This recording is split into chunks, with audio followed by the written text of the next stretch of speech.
ये आसान नहीं है कि एक अकेला पुलिस वाला लगभग 900 गुमशुदा लोगों को ढूंढ सके केवल कुछ वर्षों में। दिन से मुझे ये हुआ कि भाई इससे बड़ा कार्य कोई नहीं है जो बिछड़ों को परिवार तक पहुंचाने का कार्य किया जाए। सिर्फ वो ये बोलती थी कि हमारे घर के आसपास धागे पड़े रहते, और उससे ज़्यादा कुछ नहीं पता था। धागे पड़े रहते, धागे पड़े, उसके पापा का नाम और मम्मी का नाम। अंकल मेरा भी घर ढूंढो। मैंने एक बेटी को ढूंढा था तो वो भी आई। उसको ये पता था कि मेरे जो फादर थे वो टोपी पहनते थे, तो मैंने वो नेट पे सभी सर्च टोपी दिखाई। उसने एक टोपी लगाई जो महाराष्ट्र में पहनते, सिर्फ सोनी बोलती थी और कुछ नहीं बोलती। सोनी और दातून दो चीज़। उसको ढूंढा मैंने। कैसे ढूंढा? उसको मेरे को 3 साल लगे ढूंढने में। तो मैंने उसकी वीडियो बनाई, इतनी वायरल हो गई। 72 घंटे में उसका परिवार मिल गया बच्चे का। हापुड़ का था। अच्छा, 72 घंटे के अंदर? हाँ, ये सोशल मीडिया की पावर है। ऐसे जो टूल्स इस्तेमाल करते हैं ऐसे लोगों को ढूंढने के लिए, वो टूल्स सिर्फ आपके लिए एक्सक्लूसिवली अवेलेबल नहीं है, बल्कि वो हर पुलिस वाले के लिए भी अवेलेबल है, सभी के लिए, और वो बाकी सिस्टम के लोगों के लिए भी अवेलेबल हैं।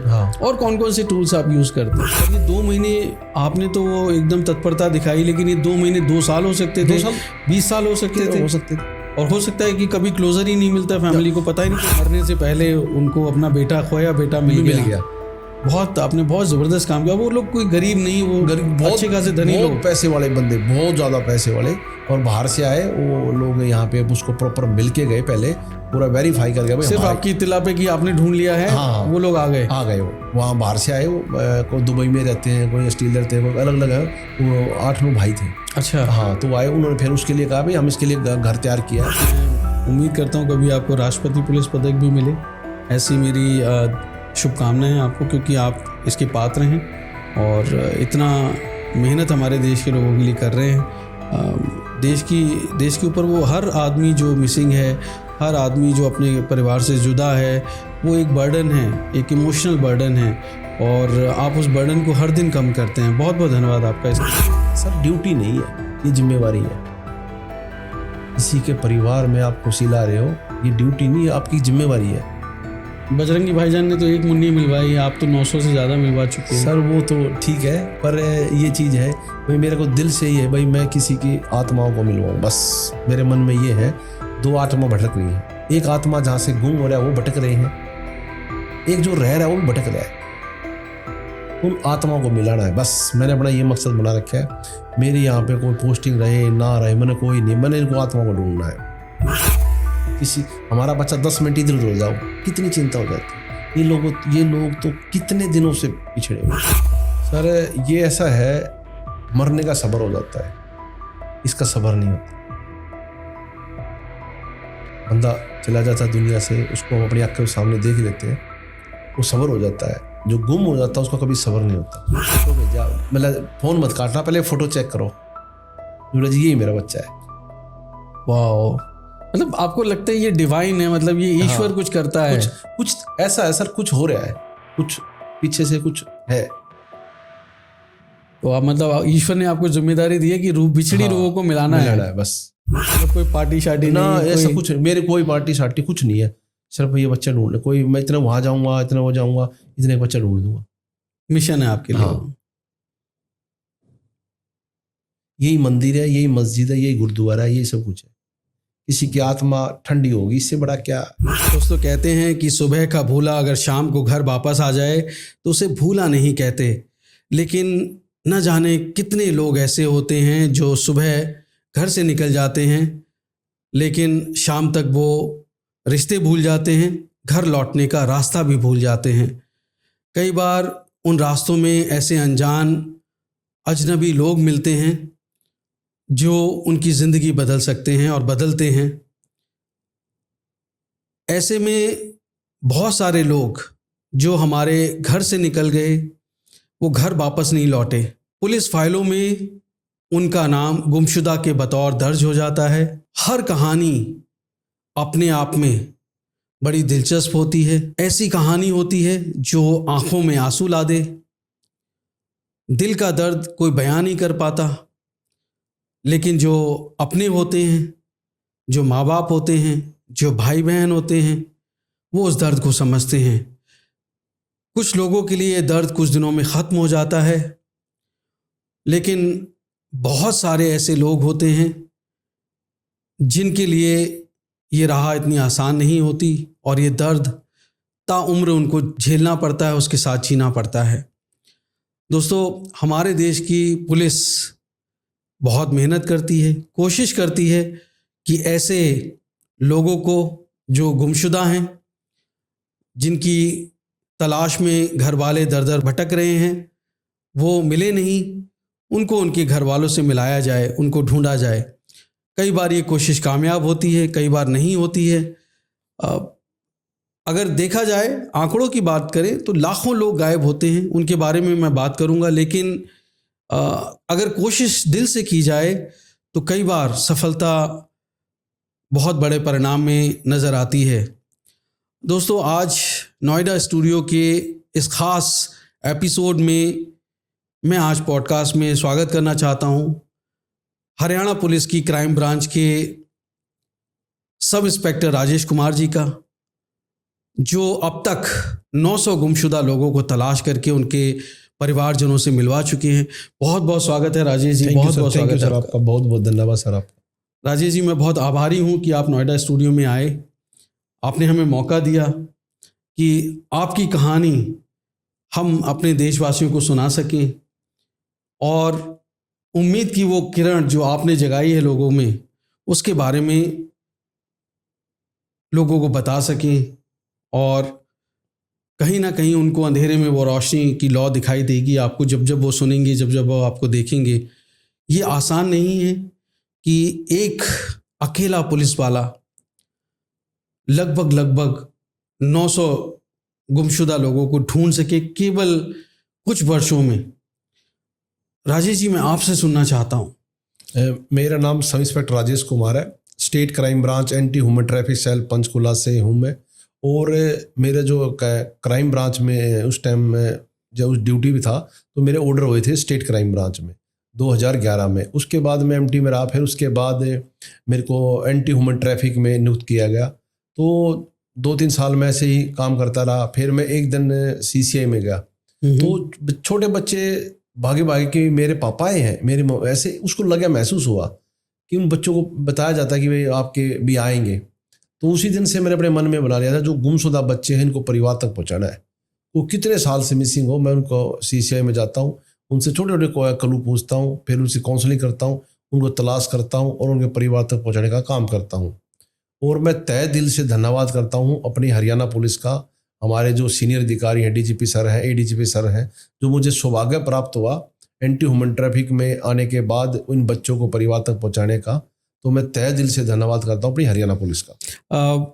राजेश जी, मैं जहाँ तक आपकी कहानी जानता हूँ, आप सन 2000 में पुलिस में भर्ती हुए बतौर कांस्टेबल और आज 2025 में आप सब इंस्पेक्टर हैं।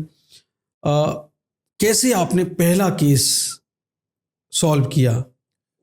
ये सर एक पंचकुला के अंदर सेक्टर 16 में एक आसियाना होम है, तो वहाँ पे एक बच्ची आई, छोटी बच्ची थी, लगभग 5-6 वर्ष की, और वो बंगाली भाषा बोलती थी। तो उस बेटी को सिर्फ बंगाली भाषा आती थी, तो उसको मैं एक हमारे वहाँ हॉस्पिटल पड़ता है चंदी बंदर, तो उसमें लेके गया, जो वहाँ बंगाल के लोग हैं उनसे मैंने उनसे बात कराई। तो उन्होंने कहा कि भाई एक स्कूल का नाम लिख रही है ये। तो स्कूल से मैंने सर्च किया, 24 परगाना में था, वहाँ से उसका एड्रेस निकाला।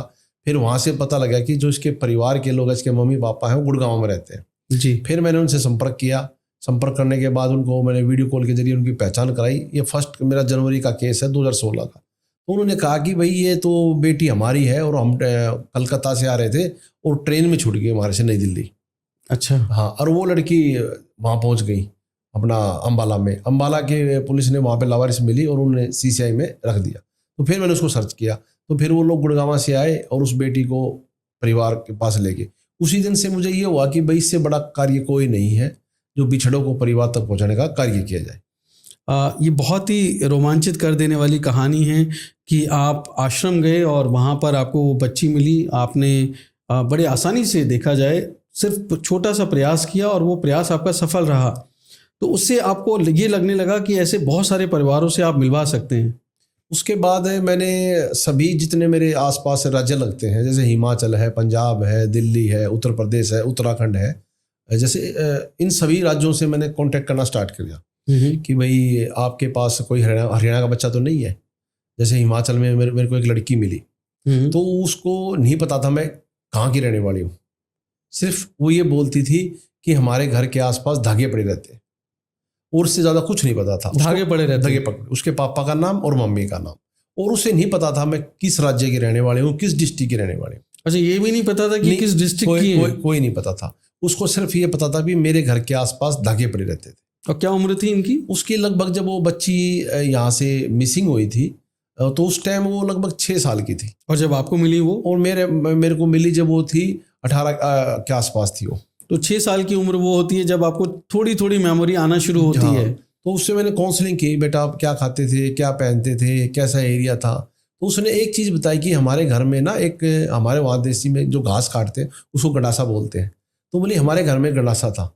तो मैंने ये चीज़ किया, भाई ये चीज़ें हरियाणा में और यूपी आसपास यही गंडासे यहीं हो सकते हैं, पंजाब में हो सकते हैं जी। तो मैंने उनको धागे का सर्च करना स्टार्ट किया। लुधियाना में जितनी कंपनियां हैं वहाँ पे सर्च किया, वहाँ पे FIR चेक करी।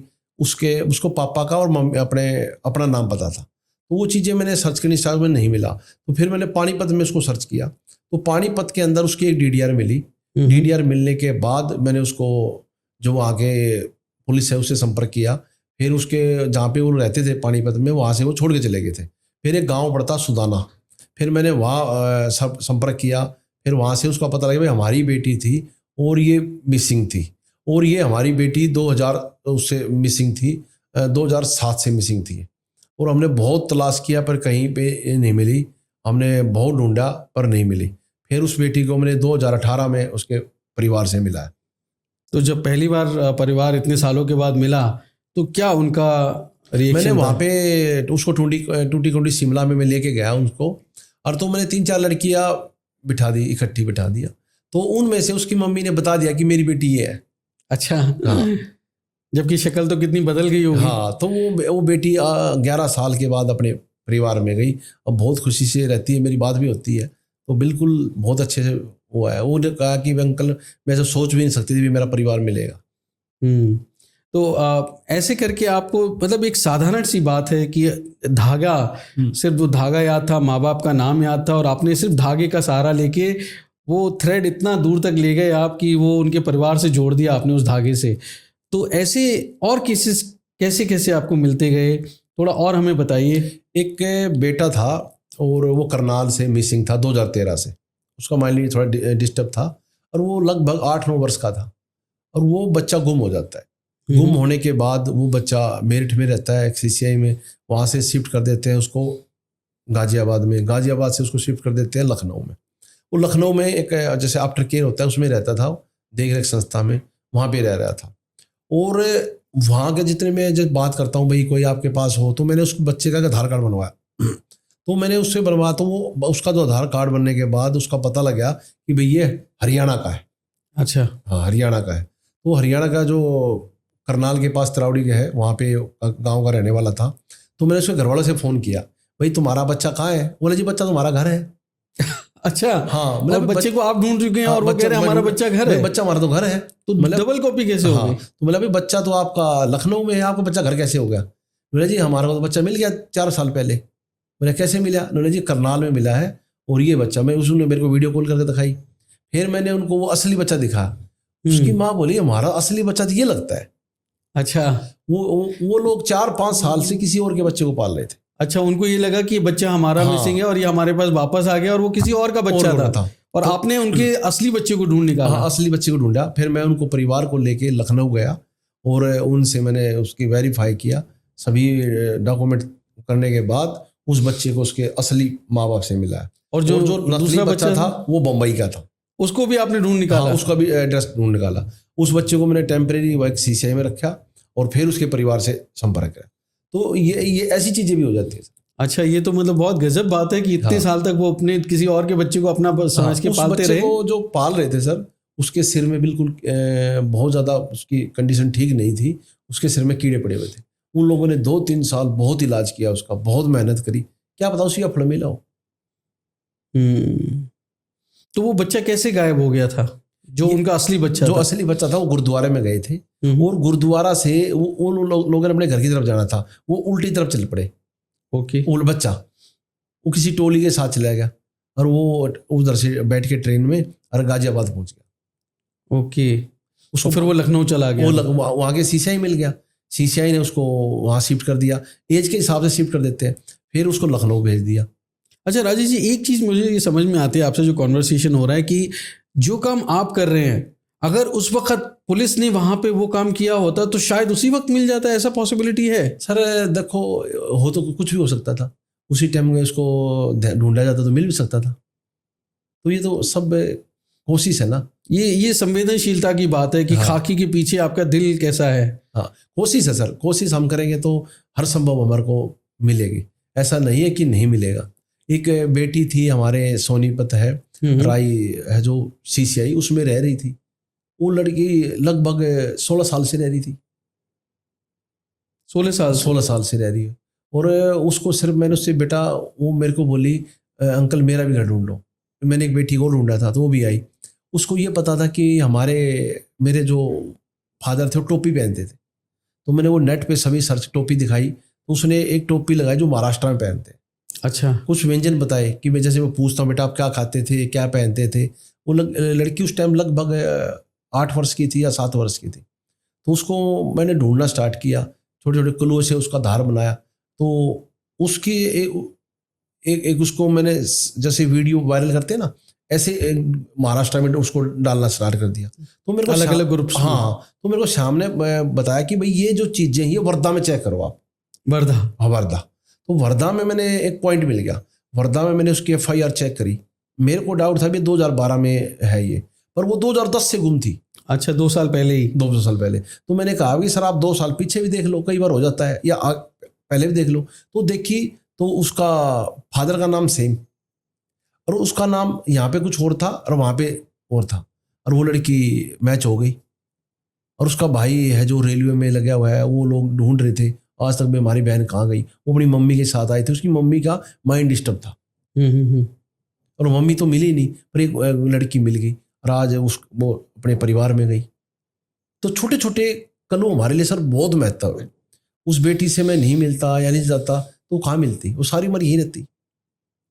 और कई बार परिवार तो हमेशा, मतलब दिल में एक दर्द तो रहता ही है कि रिश्ते अगर होते हैं वो भी इतने गहरे रिश्ते, खून का रिश्ता जो है, अगर वो आपसे दूर चला जाए तो हर दिन वो दर्द तो झेलता ही है परिवार। एक बेटी थी, उसको बहुत मेरे को वो आता था, अंदर से महसूस होता था मैं इसको क्यों नहीं ढूंढ पा रहा।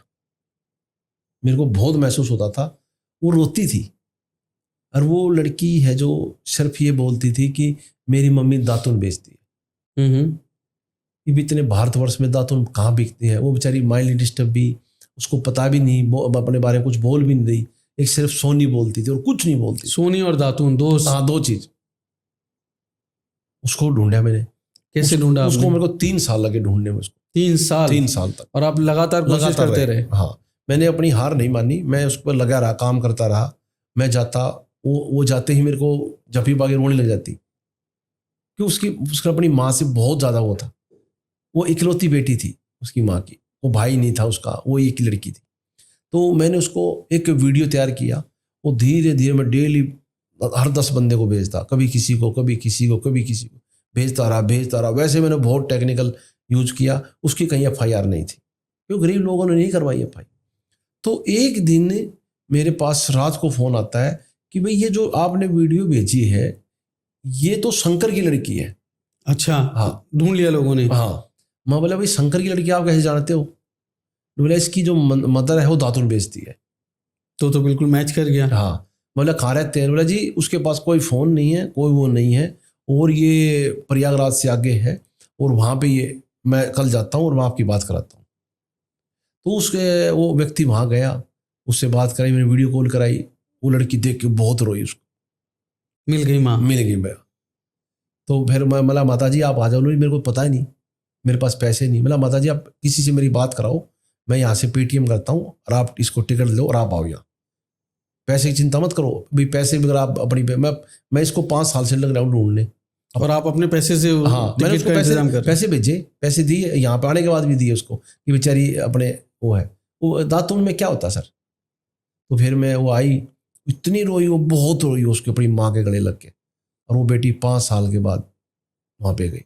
वो मेरे को बहुत हमेशा वो मैं उसको देखता था ना, मेरे को अंदर से महसूस होता था भाई आपसे ये काम क्यों नहीं हो रहा। तो कैसे बिछड़ गए वो लोग? वो दातुन बेचने जाती थी मेरी मम्मी के साथ। वो दोनों मम्मी और वो बेटी दातुन बेचती थी, जैसे प्रयागराज से सराय रोहिला ऐसे जाते थे वो इतने लंबे टूर पे। हाँ, तो वो एक दिन उससे छूट गई वो, और वो यहाँ पे अम्बाला पहुंच गई। अम्बाला पुलिस ने उसको इसमें रख दिया, फिर उसको यमुनानगर शिफ्ट कर दिया, फिर वहाँ यमुनानगर से फिर वापस। और 11 साल तक ये सिलसिला चलता 11 साल नहीं सर, 5 साल 5 साल तक 5 साल 5 साल तक ये सिलसिला हाँ, ये चलता चलता रहा। फिर उसको ढूंढा मैंने, उसके माँ से मिलवाया। तो आपको लगता है कि आज जो सोशल मीडिया है जिससे आप वीडियो बना के शेयर करते हैं उससे फायदा होता है, मिलते हैं लोग? बहुत ज़्यादा होता है। अभी एक वीडियो डाला है मैंने, एक बच्चा है वो मिल नहीं रहा था, मैंने हर उस पर संभव प्रयास किया, तो फिर लास्ट में सभी सोशल मीडिया का सहायता लेता हूँ, तो मैंने उसकी वीडियो बनाई, इतनी वायरल हो गई, 72 घंटे में उसका परिवार मिल गया बच्चे का, हापुड़ का था। अच्छा, 72 घंटे के अंदर? हाँ, ये सोशल मीडिया की पावर है। वजह से। पर बाकी लोग भी तो इस्तेमाल कर सकते थे सोशल मीडिया। तो मैंने उसकी वीडियो डाली, वो इतना वायरल हो गई, होते होते रात को ही फोन आ गया उसका पापा का, अभी बेटा हमारा है। अच्छा। हाँ, और वो लड़का 1.5-2 महीने से मिसिंग था हापुड़ से, और वो इतना उसको ढूंढ रहे थे कि पता नहीं कहाँ गया, और वो एक बोलता था पप्पू, बस। पप्पू पप्पू पप्पू अपना नाम, पापा का नाम, पापा का नाम पप्पू नाम है बस, और कोई उसको पता नहीं। अच्छा, पप्पू पापा को पप्पू हाँ, पप्पू बोलता था, उसके जबान पे ये था पप्पू, बस ऐसे, और कुछ नहीं बोलता। उसको ये सोशल मीडिया का ये भी है, इसको अच्छे से इस्तेमाल तो कैसे गुम हुआ वो वहां से जैसे बच्चों के साथ खेलते थे, तो वो उसके साथ बच्चे को ले आए उसको, और उसको छोड़ के चले गए, और वो वहां से एक ट्रेन में बैठ के और यहाँ पहुंच गया अम्बाला में। तो सोशल मीडिया सर बहुत तगड़ी पावर है, इसको अच्छे से इस्तेमाल किया जाए। हाँ, लोग निगेटिवली इस्तेमाल करते हैं, इसको पॉजिटिवली इस्तेमाल किया जाए तो आप पिछड़ों को मिला सकते हैं। सर मैं तो इसको इस्तेमाल करता हूँ, बहुत अच्छे से इस्तेमाल करता हूँ, और मेरे रिजल्ट सामने आए हैं। इसको ये हर घर में फ़ोन है, हर घर में फ़ोन है। तो आपके घर की कहानी मैं जानता हूँ, इससे पहले मैं दूसरी कहानी सुनूँ आपसे। आपके परिवार में कौन कौन है? मेरे परिवार में मेरी माताजी हैं, हम 3 भाई हैं, हम तीनों भाई पुलिस में हैं, मेरे फादर भी पुलिस में थे। अरे वाह। हाँ, और मेरी मिसेज जो टीचर है, एक मेरी बेटी है, और तो ये है मेरे परिवार में, और मेरी बहनें भी हैं, वो सब अपना सेटल है। तो 2000 में आप बतौर कांस्टेबल भर्ती 2000 में कांस्टेबल भर्ती हुआ तो था। शुरू से मन में था कि पुलिस में ही जाना? आपके परिवार में पिताजी थे, भाई, बड़े भाई भी थे? मैं अपने फादर को देखता था ना, मेरे को लिए लगा पुलिस में जाना है। फिर मेरे फादर तो ड्यूटी पे रहते थे, मेरे अंकल जी हैं मास्टर ओम प्रकाश जी, वो उन्होंने मेरी परवरिश, वही वो ITI में थे, वहीं मेरा स्कूल था, वो उनके साथ जाना आना, वो भी प्रेरित करते थे, भाई आप पुलिस में जाओ। तो वही चीज़ के फिर धीरे धीरे धीरे पुलिस में सौभाग्य प्राप्त हुआ। तो 2015 में आपने ये जब आश्रम में गए आप, वहाँ से CCI में, वहाँ से शुरू हुई, वहाँ से ये कहानी स्टार्ट हुई। और पहली पदोन्नति आपको कब मिली? ये तो हेड कांस्टेबल बना था मैं, जो मैं है 2009 में। ओके। हाँ, फिर उसके बाद 2016 में ASI बना, और 2025 में मार्च में मैं सब इंस्पेक्टर बना। बहुत बढ़िया। तो अब आपके कंधे पे 2 तारे लगे हैं, ये बहुत बड़ा जिम्मेदारी है। परिवार तो खुश होता ही होगा आपका, पर असली खुशी आपको जो मिलती है वो बिछड़ों को उनके परिवार से मिलाने से मिलती है। सर मेरे को कोई किसी चीज़ का इंटरेस्ट नहीं है, मेरे को सिर्फ इन बच्चों का भेजना है। और ये पुलिस ने आपको जिम्मेदारी दी है कि बच्चों को मिलवाओ, या आपकी खुद की ये सर हमारी एंटी ह्यूमन ट्रैफिक है, मानव तस्करी, उसके अंदर मेरी पोस्टिंग है, और वहीं से मैं इस चीज़ पे मेरी पोस्टिंग हुई, तो वहाँ से उसके द्वारा ही मुझे वहाँ पे जाने का सौभाग्य प्राप्त हुआ CCI में। तो वहाँ पे इसके साथ साथ जो मुझे केस मिलते हैं उनको भी सर्च करता हूँ, और जो लोग परेशान हैं मेरे को फ़ोन करते हैं, मैंने जैसे अपना पेज बना रखा है मिसिंग पर्सन के नाम से, ये Rajesh Kumar missing mission person कि भाई फेसबुक पे भाई कोई भी जैसे पीड़ित है, किसी का बच्चा गुम हो जाता है या किसी का मिल नहीं पा रहा है, आजकल बहुत बच्चे मिसिंग हो रहे हैं, माताएं बहनें जो माइंडली डिस्टर्ब है वो गुम हो रहे हैं, तो मुझसे संपर्क करते हैं, फिर मैं उनको ढूंढता हूँ, फिर उनके परिवार तक पहुंचाता हूँ। ऐसे बहुत सारे मैंने ढूंढे हैं। तो एंटी ह्यूमन ट्रैफिकिंग में जो आपका रोल है उससे आगे जाके आप ये पर्सनली करते हैं? जी। वो जो मुझे केस मिलते हैं जो डिपार्टमेंट की तरफ से, वो भी सोल्व करता हूँ, वो भी काम करता हूँ। और ये मैंने ये पेज के द्वारा, जैसे कोई बाहर का है, उसको पता ही नहीं कैसे ढूंढना। कई बुजुर्ग आदमी हैं, गुम हो जाते हैं, उनको पता नहीं कैसे वो कहाँ मिलेगा। परिवार के लोगों को पता ही नहीं हमारा बंदा कहाँ मिलेगा। तो छोटी सी मेरी एफर्ट से उनका परिवार मिल जाता है। तो आप उन आंसुओं की कीमत समझते हैं ना, इसलिए आपका दिल, आपको लगता है कि ये किसी के और के आंसू नहीं है, बल्कि आपका दिल रोता है उनके लिए। सर हर मेरे उसके पास फ़ोन आता है, मेरे पास हर दिन फ़ोन आता है। मेरा एक बेटा है, आज ये गुम हो गया, आज मेरी बेटी है, वो नहीं मिल रही। तो ये एक छोटी सी कोशिश तो है। तो अभी हमारे देश में, मैं 2000 पढ़ रहा था, 2023 का डेटा है, लगभग 8.5 लाख लोग गायब हुए, आधे से ज़्यादा मिले नहीं, और 65% उसमें महिलाएं होती हैं, और 1.5 लाख बच्चे उसमें से मिले नहीं। क्या लगता है कहाँ जाते हैं ये सब बच्चे? क्या ह्यूमन ट्रैफिकिंग होती है, मानव तस्करी हो रही है, किसी पर्पस से हो रही है? क्या उनकी कोई किडनी के लिए, ऑर्गन के लिए तस्करी हो रहा है, या सेक्स ट्रैफिकिंग के लिए उनकी तस्करी हो रही है? क्या लगता है आपको, इतने समय से आप पुलिस में हैं और ये सब देख रहे हैं? सर इसके अंदर है ना कई प्रकार के एंगल है। जैसे सपोज करो बच्चा आ गया है, पुलिस को मिल गया है, पुलिस ने सीसीआई में छोड़ दिया, वहाँ तो ये हुआ है भी ये ट्रैफिक हुआ है, किडनैप हुआ है या हुआ है, पर वो जो बच्चा रह रहा है वो भी तो किसी का है। अब भारतवर्ष में इतने सीसीआई हैं, हर सीसीआई में 20-20, 25-25, 30 बच्चे रह रहे हैं, 5000 से ज़्यादा सीसीआई लग ऐसे हैं। तो ये चीज़ें उनमें जो है वो भी तो किसी के हैं सर। तो हर डिस्ट्रिक्ट में सीसीआई हैं, चिल्ड्रन होम है, नारी निकेतन है, आश्रम है, उसमें जो व्यक्ति रह रहे हैं वो किसी तो हैं, वो कहीं से तो मिसिंग है। उसको ढूंढा जाए, तो उन डाटे में वो मैच किया जाए, तो आधा तो वो खत्म हो जाएगा। तो आपकी कहानी तो बड़ी प्रेरणादायक है। मैं समझता हूँ कि जो पुलिस वाले हैं, जो नारी निकेतन चला रहे हैं, वो लोग भी ये कोशिश कर सकते हैं। सर अपने एंगल पे सब कोशिश करते हैं, अपने जो भी उसके अंदर आते हैं सब तो लोग अपने हिसाब से कोशिश करते हैं। पर मेरा तो यही है, जो भी भाई रह रहा है उसको सर्च किया जाए। अभी एक व्यक्ति है, मैं वैसे ही किसी को मेरे पे एक कंप्लेंट आई थी, उसमें एक बुजुर्ग व्यक्ति मिसिंग था, उसका नाम नवीन चंद्र जी था, और वो मिसिंग था। उसकी तलाश के लिए मैं जा रहा था करनाल में। तो करनाल में जब मैं गाड़ी से उतरा तो मैंने सामने एक बुजुर्ग देखा, तो मेरे को वो बुजुर्ग थोड़ा सा वैसे लगा, मैं इससे बात करूं। तो मैंने उससे बात की तो वो मलयालम बोला, तो मैंने तुरंत उसी टाइम मलयालम में उसकी बात कराई। तो उसने नाम बताया और फादर का नाम बताया, और एक उस अपना यहाँ पे नाम चेंज किया हुआ था, और फिर उसने मलयालम में उसको असली बताया और गांव का बताया। और वहाँ पे जो उसको तलाश किया गया वो 1971 से मिसिंग था। 1971 से? 1971 में 54 साल। वो विजयवाड़ा गया था कमाने खाने के लिए, भाई किसी कंपनी में काम करने, वहाँ से एक लेटर आया था, उसके बाद नहीं पता उसका वो कहाँ गया।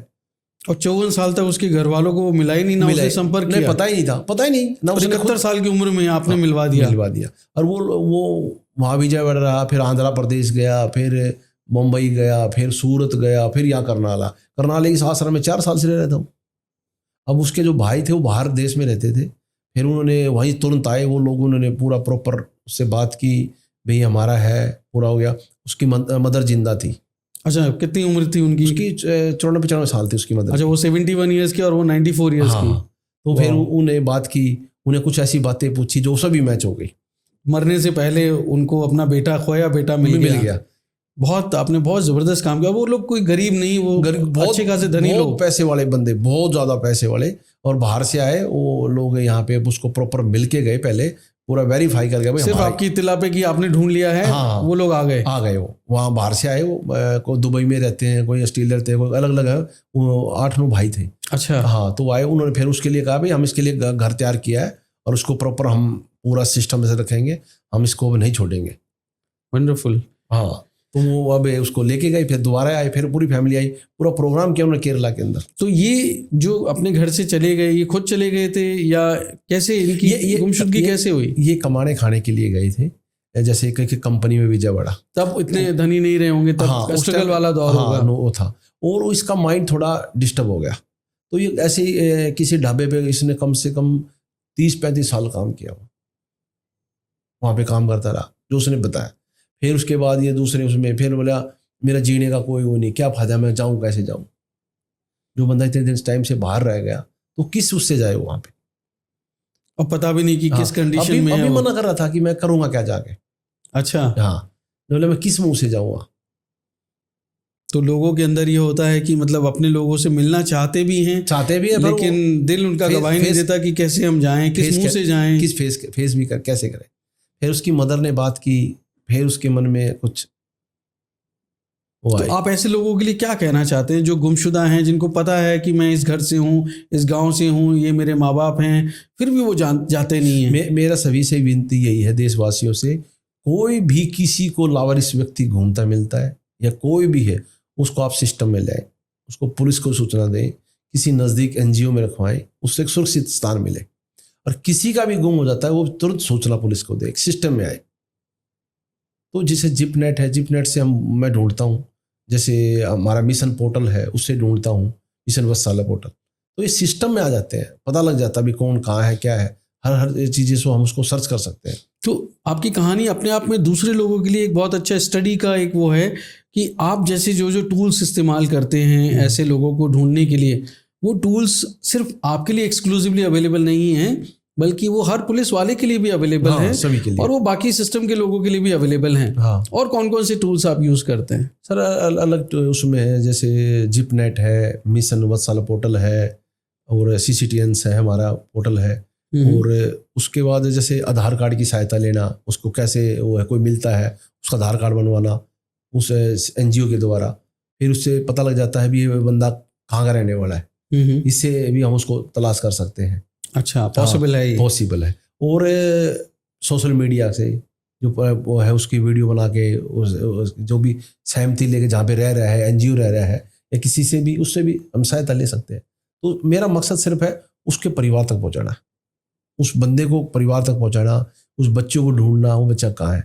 ऐसे मैं किसी केस में यहाँ पे आया हुआ था, मैं रेलवे स्टेशन पे, तो रेलवे स्टेशन पे मैं आया तो मुझे एक पोस्टर मिला, पोस्टर बच्चे का पोस्टर। तो मैंने उसको कॉल किया, भाई ये तुम्हारा बच्चा मिला? बोला नहीं मिला बाबूजी। बोला कहाँ से गुम? अजय नई दिल्ली से गुम गया। तो मैंने पता ये यहीं होगा, मैंने कनाट प्लेस में एक CCI उसमें फ़ोन किया, भाई यहाँ कोई बच्चा है इस नाम से? बोला जी है। सिर्फ एक फ़ोन करने से? एक फ़ोन करने से, सिर्फ 2 मिनट का काम था। बताइए, और लोग ढूंढ नहीं पा रहे, कितने दिन से नहीं मिला? तो उसको 2 महीने हो गए थे, 2 महीने से पता ही नहीं है, पता ही नहीं है। तो ये पता क्या सर, कोई भी फोटो आ जाती है उसको वैसी आएगी, उसको सब शेयर करेंगे, गुमशुदगी कोई शेयर नहीं करेगा। और ये 2 महीने आपने तो वो एकदम तत्परता दिखाई, लेकिन ये 2 महीने 2 साल हो सकते थे, 2 साल 20 साल हो सकते थे, और हो सकता है कि कभी क्लोजर ही नहीं मिलता, फैमिली को पता ही नहीं चल पाता। बेटी को मैंने तलाश किया, वो भी सोनीपत रहती थी, तो मैंने उसका नाम पूछा और पापा का नाम पूछा। पूछने पे मैंने उसको जिप नेट पे सर्च किया, मेरे को 1 सेकंड में मिल गया उसकी FIR, 1 सेकंड के अंदर। अच्छा, उसकी मैंने जिप नेट पे डाला उस नाम से और उससे, और वो लड़की 11 साल से गुम थी, नरेला से। फिर मैंने उसके वहाँ पे संपर्क किया, भाई यहाँ पे लोग रहते हैं? वो बोले जी यहाँ पे नहीं रहते। फिर वहाँ से पता किया कि भाई एक नरेला में शॉप है, आप वहाँ पता करो। वहाँ से पता किया भाई ये लोग गुमड़ के रहने वाले हैं सोनीपत में। वहाँ से पता किया भाई इसकी नानी करनाल में रहती है। वहाँ से पता किया इसके जो परिवार के जो इसकी मदर है वो वहाँ पे रहती है बरनाला पंजाब में। वहाँ से संपर्क किया, बोले जी हमारी बेटी तो आज से 11 साल पहले गुम हुई थी, इसका भाई और बहन दोनों गुम हुए थे, भाई तो मिल गया, बहन नहीं मिली थी आज तक। अच्छा, हाँ, और वो बेटी आज 11 साल बाद अपने परिवार में। एक छोटी सी कोशिश। बहुत बेहतरीन। तो मतलब इसमें उम्र नहीं है कि कोई छोटा ही गायब होगा, बड़ा भी गायब हो सकता है, महिला भी गायब हो सकती है, बच्चे भी गायब हो सकते हैं। और मेरा एक ये भी विनती है सभी से, भाई आपके परिवार का कोई व्यक्ति गुम होता है तो आप व्यक्ति है तो उधर आसपास में कोई जैसे NGO होते हैं, अपना अगर आश्रम है, ओल्ड एज होम है, वहाँ आजू बाजू में चेक करें जाकर तुरंत। क्यों, कई बार वहीं मिल जाते हैं, वहाँ छोड़े, उनको पता ही नहीं कहाँ ढूंढना है। कोई बच्चा गुम हो जाता है, आप CCI में जाइए, नज़दीक जो वहाँ पे है चिल्ड्रन होम या वन स्टॉप सेंटर है महिलाओं के लिए, नारी निकेतन है, पॉसिबल है कि वहीं पे मिल जाए। हाँ, ज़्यादातर बच्चे जो ट्रेन के द्वारा गुम होते हैं सर, जो अच्छा। बाहर लोग कमाने खाने के लिए आते हैं, उनके बच्चे गुम हो जाते हैं, वो कमाने खाने के प्रवासी लोग हैं। तो ये छोटे छोटे हमें सावधानी बरतनी पड़ेगी। तो अब जैसे ये तो हो गए वो जो मिसिंग केसेस हैं, ह्यूमन ट्रैफिकिंग में आपने कुछ किडनैपिंग केसेस भी आपने सॉल्व किए हैं, क्या मिलवाया है उनके परिवारों को? और आपको क्या लगता है कि कोई संगठित तौर पे किडनैपिंग करता है? जैसे हम लोग देखते हैं कि हर चौराहे पे, सिग्नल्स पे, रेड लाइट पे ऐसे बच्चे होते हैं जो भीख मांगते हैं। कुछ लोग होते हैं जो उम्र के उस दौर में होते हैं जहाँ पे शक जाता है कि ये उनसे भीख ज़बरदस्ती मंगवा रहे हैं, मतलब वो बड़े होते हैं, वयस्क होते हैं और वो बच्चों से भीख मंगवाते हैं। तो क्या लगता है कि ये संगठित तौर पे कोई अपराध कर रहे हैं लोग, किडनैप कर रहे हैं, फिर उनको इस तरह के रैकेट्स में वो धकेल रहे हैं? सर हर प्रकार का एंगल है, जैसे झारखंड है, अपना असम है, ठीक है, और उड़ीसा है, ये बिहार से हैं, ये वहाँ से राज्यों से जैसे बच्चे काम करने के लाते हैं। हमने बहुत सारे पकड़े हैं ऐसे बच्चे जो बच्चों को मामा फूफा बन के लाते हैं और काम करने के लिए, जैसे कोठी में काम करवा दिया, किसी चाय की दुकान में काम कर दिया। तो ऐसे बहुत बच्चे हम ट्रेन से रेस्क्यू करे, FIR भी दर्ज कराई है उनके खिलाफ। अच्छा, हाँ, वो रिश्तेदार बन के ले आते हैं? लेके आते हैं, भाई ये चाचा है, ये मामा है, फूफा है, जबकि वो उनके रिश्तेदार होते नहीं हैं। और उसमें परिवार के लोग शामिल होते हैं। अच्छा। हाँ, अभी एक बच्चा मैंने रेस्क्यू किया है, तो वो बच्चा है, उसकी मदर ने ही कि उसको भेज रखा, वो कोठी में काम करता था, उसको रेस्क्यू किया, उसके जो उसको रख रहा था 10 साल का बच्चा, उसके खिलाफ FIR दर्ज करी। एक बार 2018 की बात है, वहाँ से झारखंड से लड़कियों को लाते थे और यहाँ पे काम पे रखते थे, उस बंदे को हमने गिरफ्तार किया, उसके खिलाफ FIR दर्ज करी।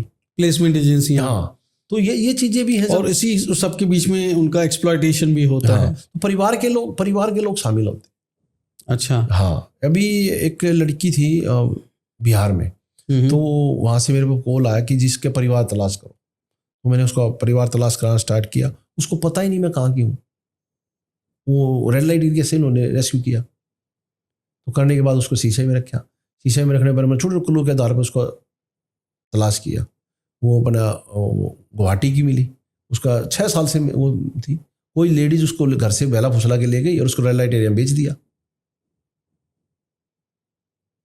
तो ऐसे भी हैं सर, वो सारे प्रकार के हैं। तो आपने जैसे कहा कि रेड लाइट एरिया में बेच दिया, तो जैसे हम CCI है या फिर हम नारी निकेतन है या कोई ओल्ड एज होम्स हैं, उसके अलावा रेड लाइट एरिया में भी जो इतनी सारी हमारी बच्चियां फंसी हुई हैं वहाँ पे, वो भी किसी की बहन है, किसी की बेटी है, तो आपको लगता है कि उनको भी रेस्क्यू कराया जा सकता है, उनके भी परिवारों को ढूंढा जा सकता है, या वो अपनी मर्जी से कर रही हैं? क्या लगता है आपको? नहीं सर, जैसे वो लड़की थी, उसकी मर्जी नहीं थी, उसको पता ही नहीं था तू कहाँ पे आई हुई है, परिवार को नहीं पता था उसका, तो परिवार के लोगों को नहीं पता था कि हमारी बेटी कहाँ है। उनके लिए तो भी गुम हो गई, उन्हें बहुत ढूंढा, नहीं मिली। ये जिम्मेदारी किसकी है? मतलब पुलिस की, वहाँ पे लोकल पुलिस जो है, जहाँ ये रेड लाइट एरिया चलते हैं? सर जो पुलिस है वो बहुत अच्छा काम कर रही है। जहाँ पे रेड लाइट एरिया, वहाँ पे प्रॉपर रेड करके वहाँ से रेस्क्यू कर रहे हैं जी, लड़कियों को रेस्क्यू कर रहे हैं, वहाँ पे तलाश किया जा रहा है। और उसे जैसे कोई नहीं मिलता, जो CCI में रह रही है, वो मेरे से, जैसे मैंने संपर्क किया, मैंने उसको ढूंढ दिया। तो मेरी जो सहायता है, मैं तो उसी टाइम उसको ढूंढने की है, इसको ढूंढा जाए, उसके मंजिल तक पहुंचाया जाए। तो पर मुझे लगता है ये कलेक्टिव जिम्मेदारी है, क्योंकि पुलिस कहाँ तक अकेले काम करेगी? ये तो सामाजिक एक कलेक्टिव रिस्पॉन्सिबिलिटी है। सब आप नागरिकों की जिम्मेवारी है। भाई कहीं पे भी कोई हो रहा है तो आप उसकी सावधानी रखें, सूचना दें, उसकी बताएं कि भाई ये यहाँ पे हो रहा है। पब्लिक तो एक आईना है, सबको देख रही है ना, जो हो रहा है उसको तुरंत नोटिस करके इन्फॉर्म करना, बहुत टाइमली इन्फॉर्म करना बहुत ज़रूरी है। तो जैसे बच्ची वहाँ से निकली है, वहाँ की पुलिस भी ढूंढ रही थी उसको, भाई कैसे, कहाँ गई, कैसे। तो ये चीज़ें छोटे छोटे क्लू हैं सर, उससे मैं जैसे ढूंढता हूँ, छोटे पॉइंटों से ढूंढता हूँ, भाई क्या इसने, कैसा एरिया है, कैसे, वो उसको पता नहीं था कि मैं कहाँ की रहने वाली हूँ। तो अभी तक की आपकी कोई ऐसी कहानी है जो आपको लगता है कि सबसे ज़्यादा स्ट्रॉन्ग इमोशनल, जहाँ पे लगता था कि ये तो असंभव है, मिल ही नहीं सकता, वो मिला आपको? वो लड़की थी जो मैंने बताई आपको, वो जो लड़की थी दातुन वाली, वो मेरे को भी नहीं लगता था ये मिलेगी। हर उसकी संभव प्रयास कर लिया, उसका हर वो संभव प्रयास करने के बाद भी नहीं मिल रहा था। उसकी एफआईआर नहीं थी, चेक किया, डाटा में चेक नहीं किया, सिस्टम में चेक किया, कुछ नहीं, हर जगह नील रिपोर्ट। बस सोशल मीडिया ने उसकी हेल्प करी। तो अब आपको क्या लगता है, इतने साल आपने ये सर्विस की है, 900 से ज़्यादा लोगों को आपने अब तक रेस्क्यू कराया है, उनके परिवारों से मिलाया है, तो आपको बहुत अनुभव है। एक तो कानूनी तौर पे कि जो हमारे मौजूदा कानून है, क्या उसमें कोई बदलाव चाहते हैं? ऑलरेडी हमारी अब आईपीसी से हम लोग भारतीय न्याय संहिता पे आ गए हैं। उसके अलावा अगर आपको लगता है कि कोई ऐसी ड्राइव चलाई जाए कि देश भर में, जिससे बहुत ज़्यादा अवेयरनेस हो, और जो इतने लोग मिसिंग हैं, इतने लोग, क्योंकि ये समाज पे बर्डन है। सर पुलिस से प्रॉपर चलाती भी है भारत में, जैसे मुस्कान है, टेंडर फ्लावर है, चलते हैं पूरे उसमें चलते हैं। तो जैसे जितनी एफआईआर है, जैसे एफआईआर दर्ज होती है, बच्चों की भी लगा लो, महिलाओं की लगा लो, तो एक ऐसा सिस्टम है जैसे जो एनजीओ में रह रहे हैं बच्चे कनेक्टेड, तो इनको भी सर्च किया जाए, आधी एफआईआर तो इनमें से सोल्व होंगी। वो भी तो कहीं से आए हुए हैं। करेक्ट। जैसे अपना घर आश्रम है, वो बहुत सारे व्यक्ति महिलाएं लावारिस हैं, वो भी तो कहीं से हैं। तो राजेश जी, जैसे आप अब तक का आपका अनुभव क्या कहता है कि किस इलाके से ज़्यादा लोग गायब होते हैं? कोई आपको और वजह कोई आपको पता लग पा रही है कि कोई खास वजह होती है कि घर वालों ने डांट डपट दिया और चले गए? जो बच्चे हैं आजकल, एक तो पढ़ाई के बहुत प्रेशर में है, पढ़ाई, माँ बाप पढ़ो, ये करो वो करो, तो बच्चा थोड़ी ही डांटते ही, अब एक दो बच्चे होते हैं, थोड़ा डांटा वो ट्रेन में बैठ लेता है, किसी बस में बैठ लेता है और वो निकल जाता है। एक अनपढ़ता के कारण, पता ही नहीं उसको भाई क्या है, हमें इसको कैसे ट्रीट करना चाहिए, कैसे मनाना चाहिए, वो नहीं है। और किसी बच्चों के आधार कार्ड नहीं है, ये बहुत बड़ा मुद्दा है जो बच्चों का। मैं तो सभी से विनती है, किसी का भी बच्चा हो तुरंत आधार कार्ड बनवाए और अपडेट करवाएं उसका, 5 साल के बाद उसका अपडेट कराएं। अपडेट करने से उसका डाटे में आएगा, कल गुम हो जाता है, फिंगरप्रिंट्स आएंगे, उनकी आइरिस आएगी, उनकी बायोमेट्रिक्स आएंगे, उनका नाम चेहरा भी बिल्कुल नया आ जाएगा। तो ये चीज़ें सोचनी चाहिए। किसी को पता ही नहीं है, कई लोग ऐसे हैं, मैंने पूछा भाई आपका आधार कार्ड ना, जी बाबूजी बनवाया नहीं अभी तक। क्यों नहीं बनवाया भाई? कल ना गुम हो जाएगा तो उसका नया बन जाएगा, वो कैसे मिलेगा? अच्छा, आपने अपने महकमे की तारीफ की, मैं जानता हूँ कि खाकी बहुत अच्छा काम करती है, हमारे देश का कानून व्यवस्था संभालती है, और आप तो एक बहुत ही उससे ज़्यादा आगे जाके पर्सनल लेवल पे भी, व्यक्तिगत तौर पे भी इतना काम कर रहे हैं।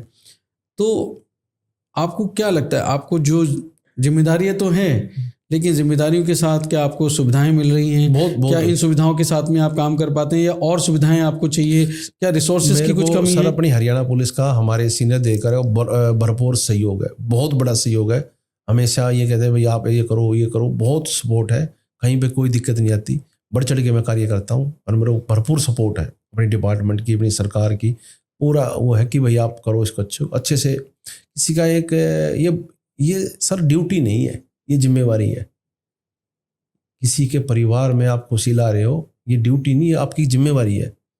बजरंगी भाईजान ने तो एक मुन्नी मिलवाई, आप तो 900 से ज़्यादा मिलवा चुके हैं। सर वो तो ठीक है, पर ये चीज़ है भाई, मेरे को दिल से ही है भाई, मैं किसी की आत्माओं को मिलवाऊँ, बस मेरे मन में ये है।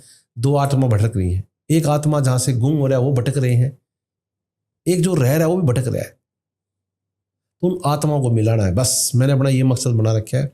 मेरी यहाँ पे कोई पोस्टिंग रहे ना रहे, मैंने कोई नहीं, मैंने इनको आत्माओं को ढूंढना है।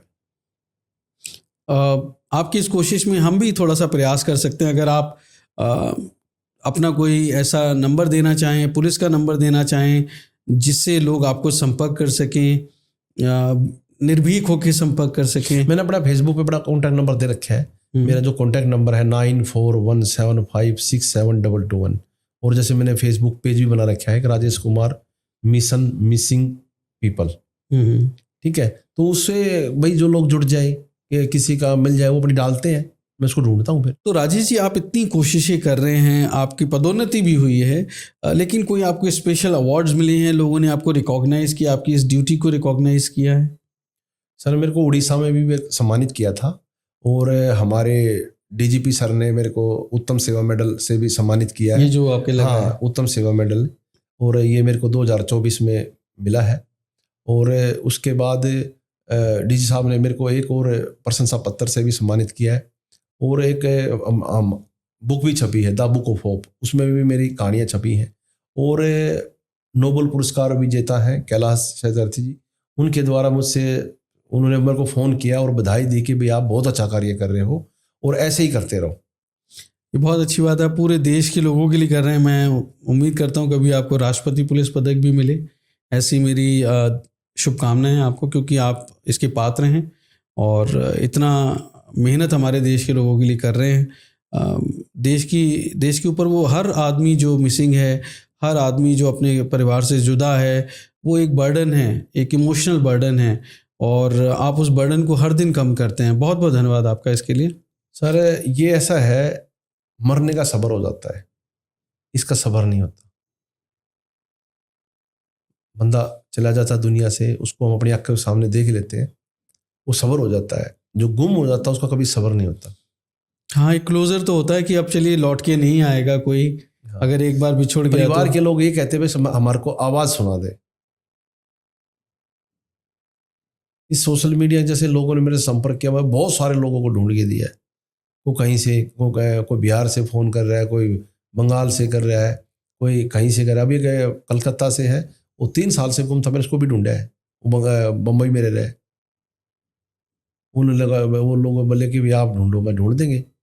तो उम्मीद है, इसलिए मैंने प्लेटफॉर्म दिया भाई, लोग को जुड़े। 100 में से मैं एक को तो ढूंढ पाऊँ। करेक्ट भाई 100 में से मैं एक को भी घर भेज दिया, वो मेरी उपलब्धि है। एक तो किसी की आत्मा को एक आंकड़ा कम होएगा। बच्चे, छोटे छोटे बच्चे जो बेचारे बोल नहीं सकते, सुन नहीं सकते, ऐसे भी है। बिहार से मैंने बहुत सारे बच्चों को ढूंढा है जो बेचारे माइंडली डिस्टर्ब थे, परिवार से बिछड़े हुए थे। परिवार के लोगों को ये ऐसे बच्चों को ज़्यादा चिंता होती है।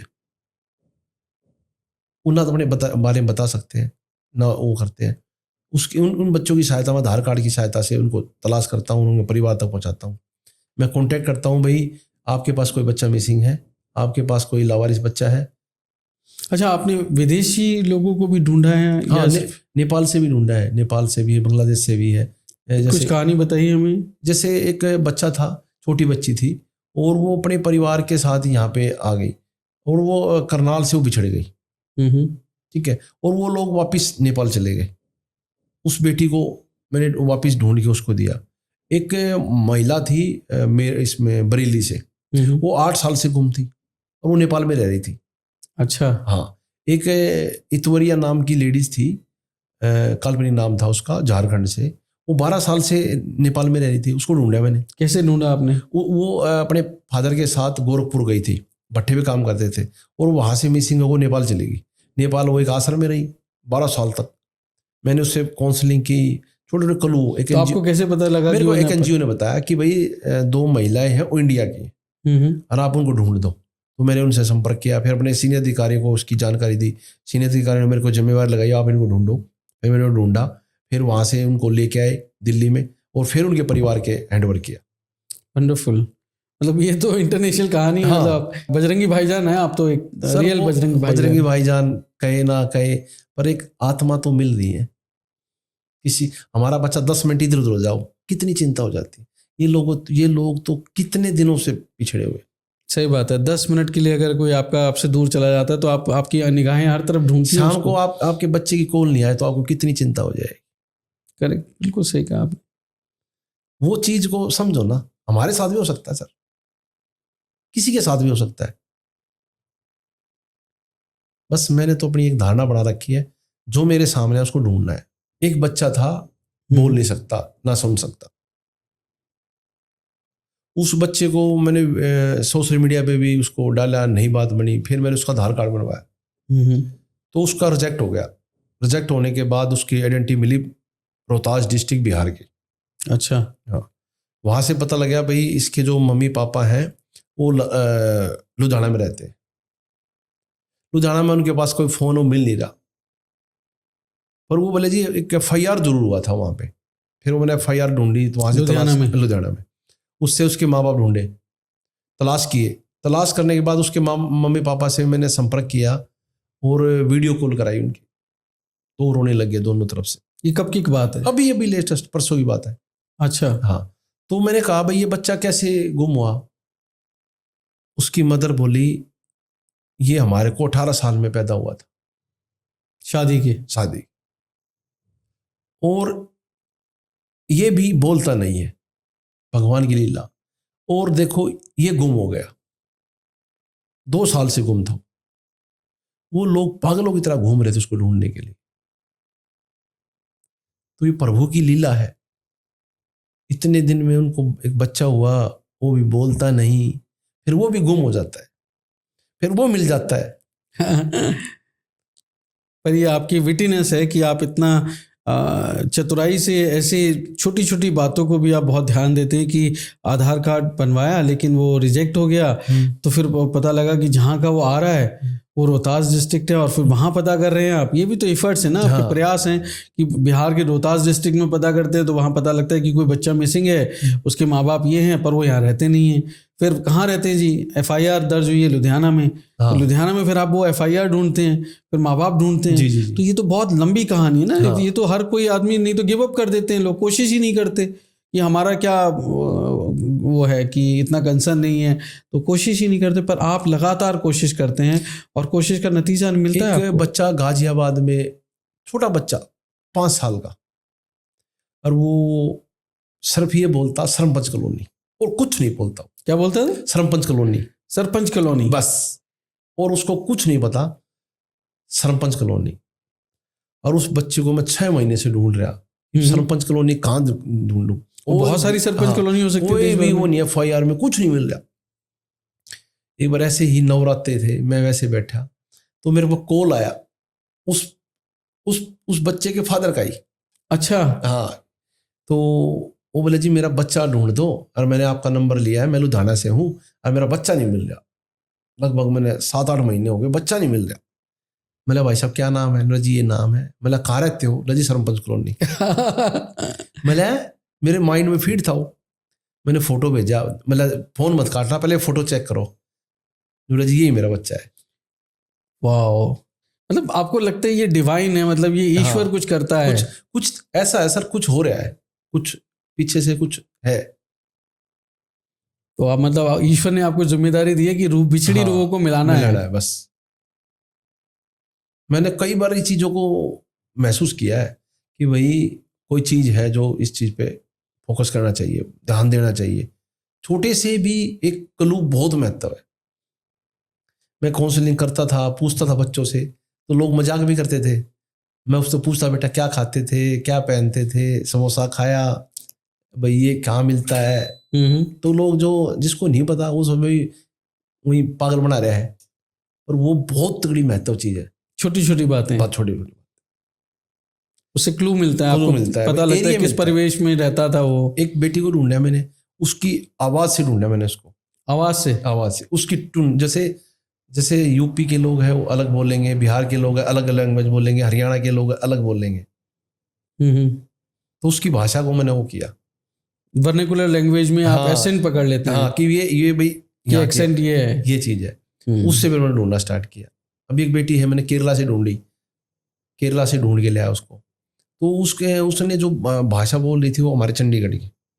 उसने एक बोला मोली जागरा हमारे बिल्कुल नज़दीक है, वो मिल गई केरला से। ऐसे एक लड़की को लिया मैं, वो 3 साल से गुम था। उसके फादर तो 6-7 लाख रुपए लगा चुके थे ढूंढने के लिए। वो बच्चा बोलता नहीं था। अच्छा। वो बार बार, हमारे पुलिस मुलाजिम का एक बेटा था, एक इकलौता बेटा था, वो 3 साल से गुम हो रहा है। वो बोला जी आप ढूंढो। मैंने वीडियो भेजी, मैंने उसको हर ग्रुप बना रखे हैं, वो डालना स्टार्ट किया, डालता रहा। मंगलवार को गुम हुआ, मंगलवार को फोन आया, बोला जी एक हमारे को ना केरला में एक बच्चा मिला है। मेरा फोटो भेजा, वही बच्चा। हजारों मील दूर, तलसेरी से ले गया उसको मैं, केरला में तलसेरी एक, वहाँ से ले गया। 3 साल के बाद वो अपने परिवार में। बहुत बेहतरीन। मतलब आप दिलों की दूरियां मिटाने के लिए आप खुद दूरियां तय करने में बिल्कुल परहेज नहीं करते, घबराते नहीं हैं। आप हमेशा तत्पर रहते हैं कि मेरे को चाहे कितना भी दूर जाना पड़े, जाना है। हर चीज़ निश्चिंत है सर, हर टाइम है। एक बार की मैं एक कहानी बताता हूँ। रात को 2:30 बजे मेरी आँख खुली वैसे ही, तो मैं टाइम को बर्बाद नहीं करता। मेरा अपना एक मन है कि भाई ये इसका कोई लॉजिक है कि रात को 2:30 बजे आँख क्यों खुली। हाँ, तो मैं जिप नेट पे ढूंढने लग गया एक बच्चे को, सतीश नाम का बच्चा था, वो बोलता नहीं था और वो नजफगढ़ में रहता था। तो मेरे सामने जब मैंने फिल्टर किया ना, तो वो वही फोटो आ गई उस बच्चे की गुमशुदगी की। गुड़गांव से मिसिंग था, 2 साल से मिसिंग था, और वो बच्चा मैच हो गया। तो फिर मैंने कहा भाई ये जो आंख खुली है 2:30 बजे ये इसके लिए खुली है। रात को। हाँ। ये डिवाइन है, तो वो बच्चा ईश्वर चाहता था। 2 साल के बाद उन्हें घर गया। तो आप कोई ज्योतिष में यकीन करते हैं, हाथ बात दिखाते हैं आप? नहीं, मैं कहीं नहीं जाता। मैं सिर्फ ही, मेरा अपना मन है कि भाई मैं वहाँ जाऊँगा, इतना मैं एक बच्चे ढूंढूंगा। मैंने अपना एक मन बना रखा है। मैं वो चीज़ों से वो नहीं, मैं भाई कहीं वैसे घूमूंगा, वहाँ जाऊँगा, उसके पास जाऊँगा, इतना मैं एक बच्चे को ढूंढ सकता हूँ। मैं कहीं नहीं जाता, कहीं ऐसे नहीं, मतलब कोई पार्टी शार्टी ना नहीं, ऐसा कोई कुछ, मेरे कोई पार्टी शार्टी कुछ नहीं है। सिर्फ ये बच्चा ढूंढ, कोई मैं इतना वहाँ जाऊँगा, इतना वो जाऊँगा, इतना एक बच्चा ढूंढ दूंगा। मिशन है आपके लिए। हाँ। यही मंदिर है, यही मस्जिद है, यही गुरुद्वारा है, यही सब कुछ है। किसी की आत्मा ठंडी होगी, इससे बड़ा क्या? इससे बड़ा पुण्य का काम क्या क्या मिलेगा आपको? सही कह रहे हैं आप। मेरा तो यही है, मैं कभी कोई मिल जाओ बस इसी पे फोकस है। मेरे को मजा आता है, एक बस मजा आता है। वैसे अपने दिल की बात बताऊं तो मेरे लिए भी ये बड़ा प्रिय सब्जेक्ट है कि मैं भी ऐसे लोगों को मिलवाना चाहता हूं। हालांकि मैंने भी कोशिशें की हैं, थोड़ी बहुत सफलता भी मिली, पर उस लेवल पे नहीं, उस मैग्नीट्यूड पे नहीं जितना आपने कोशिश की है। बतौर पत्रकार मैंने भी थोड़ा बहुत किया है, लेकिन ये बड़ा प्रेरणादायक है और आप मुझे खुद प्रेरणा दे रहे हैं। और ये आदमी को संतुष्टि हो जाती है कि आदमी नहीं है। पर वो है ना, कहावत भी नहीं है, मेरे को इतनी ज़्यादा शेरी शायरी तो आती नहीं है। कहते हैं ना भाई यारो, दिल से एक पत्थर तो उछालो तो उसका रिजल्ट तो आएगा सर। दिल से पत्थर तो उछालो, कौन कहता है भाई आसमां में सुराख नहीं होते। कोशिश तो करो।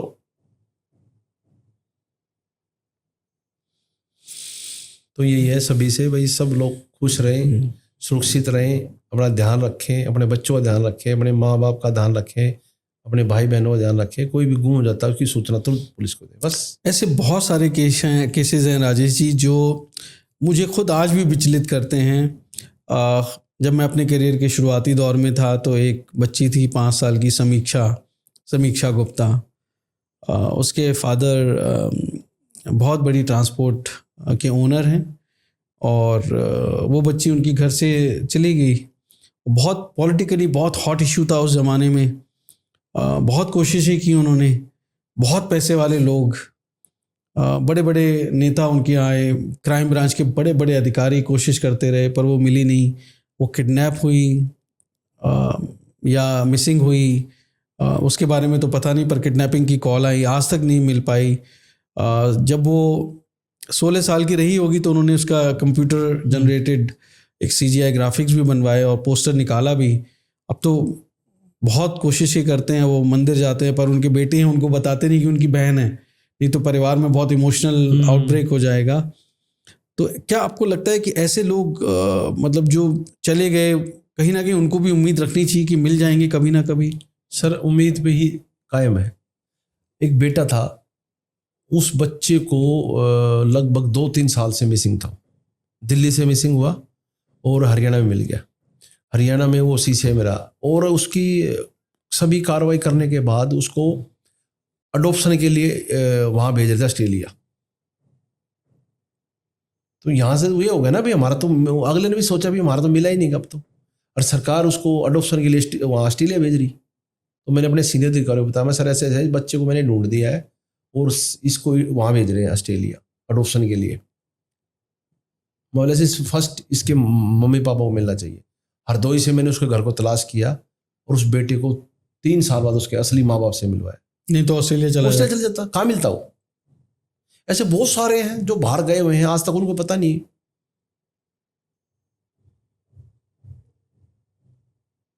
यहाँ से चले जाते हैं सर, क्या पता कोई बच्चा मिला हो, उसको डॉक्टर बाहर भेज दिया हो, यहाँ ढूंढते रहो, कहाँ मिलेगा।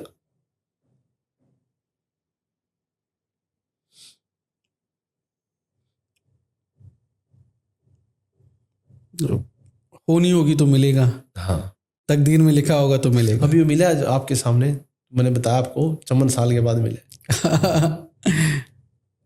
71 साल की उम्र में उनकी माँ 94 इयर्स की, मरने से पहले उन्होंने बेटे को देख लिया। इससे ज़्यादा सब्र क्या चाहिए? क्या चाहिए? उस आत्मा को कितनी तृप्ति मिली होगी, उस दिल को कितना सुकून मिला होगा। वही है ना सर, जो है मरने का सब्र हो जाता है, गुम होने का कभी सब्र नहीं होता।